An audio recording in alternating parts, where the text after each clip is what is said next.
My journey began in a long line for boarding, which you're kind of supposed to get to avoid with first class, but I waited too long in the Concorde Lounge and, well, there I was. On the bright side, I did get a nice view of the plane because we were bussed over, so it was kind of cool to see something from a different angle. So the flight BA-53 flies the 787-10, and it's an impressive aircraft, especially from the ground. After getting off the bus, we were taken to some stairs and walked up. I mean, it was like going back in time. Usually don't board this way these days. This really was a treat because looking at this, it's an amazing, magnificent aircraft. I'll let the ambient sound play so you can get an idea of just how crazy and loud it is outside. Lots of stuff going on. Landing gear for the front of the plane, and a massive engine. But since it's crazy loud out here, let's get on board. And it's much quieter inside. I got my seat, which could use an upgrade, but the first class section is still pretty nice overall. 2 windows, a nice little footrest. It's comfortable. And there's my menu. Let's see what we got. It was different than my flight over. Little reading light comes in handy. And the seat adjustment, I think left or right, you have to kind of fiddle with it to figure out what does what. But yeah, it's a bit old and dated and kind of getting worn down. It definitely could use a retrofit. I would be leaving a cloudy London, but it wasn't raining and there was no turbulence. The first class section only has 8 seats, so it's a very cozy little group of us. Yeah, this really isn't a bad way to spend your first 20 minutes in the air. It's quite comfortable. Putting your legs up on a seat seems like the thing to do. I'll speed up the takeoff. There's nothing especially interesting about it, but for me, I always like to look out and just see what the city looks like from the air. Lots of clouds. But yeah, as I look around, it's just worn and not terribly clean at times.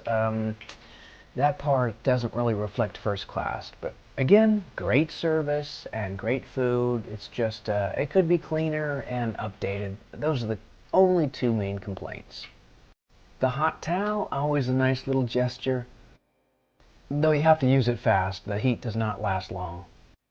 The first class bathroom is like the other bathrooms, only bigger and, kind of simple, but gets the job done, I guess. Some airlines kind of go a little crazy and add some decor, kind of fancy up the bathroom. For British Airways, it's utilitarian, and that's about it. The first thing we're served are the hors d'oeuvres. I don't know really what they are. I think salmon and turnips, but I gotta ask. I do know the drink is a Highland Sling, one of my favorite things. At this point, I could just sit back, relax, have my drink, have my hors d'oeuvres, and wait for dinner. This is always an agonizing decision because I simply cannot make a choice. Out the window I caught a peek of another jumbo jet going somewhere special, probably America. I do go a little bit easy on the entertainment system being so small because I just usually watch my tablet anyway with the shows and movies that I've already put on them.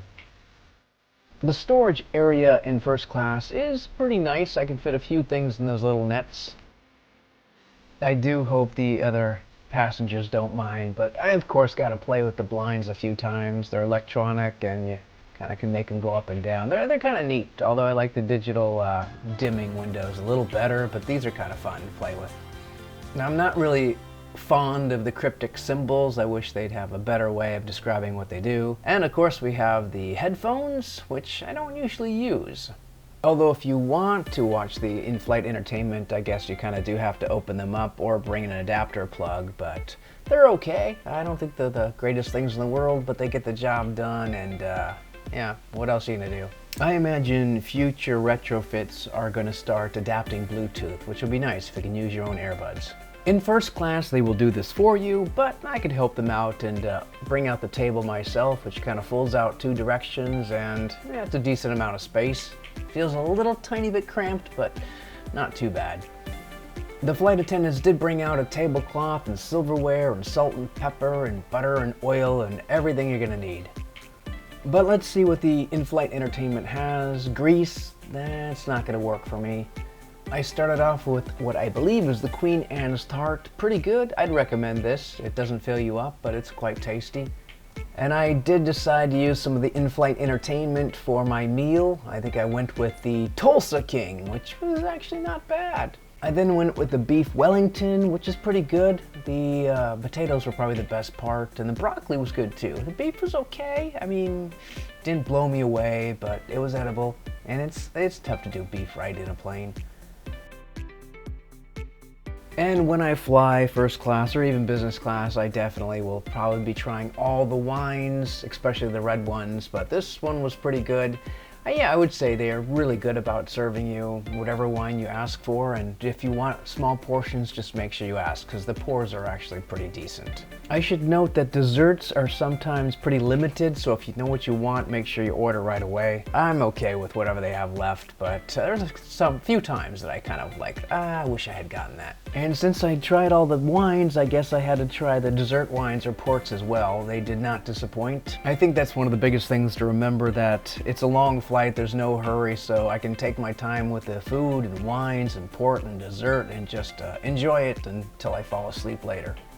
By far my favorite part of the flight, turning a knob, having that seat turn into a bed. I hadn't gotten into pajamas yet or had the blankets there or anything. I just kind of wanted to have the feeling of turning it into a bed, which is what I did.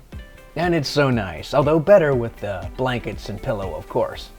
For some exercise, I do like to travel to the back of the plane and kind of see what it's like in other sections. And not bad. British Airways gets pretty good reviews for their economy section as well, especially the premium economy, definitely. And their business class is more modernized and it's really nice. And on this flight, I missed breakfast because I slept too long, and we were soon landing in Seattle. Bit of a bumpier landing, but that's when a gimbal would come in handy. And we're on the ground once again. Seattle has a really cool people mover up in the air. It's just kind of a fun way to get from the plane to the terminals. And with global entry, I skipped the entire line, probably saved maybe 40 minutes to an hour, so another bonus. So if you made it to the end, thanks for watching. Hopefully you'll consider being a subscriber, but otherwise, thanks again.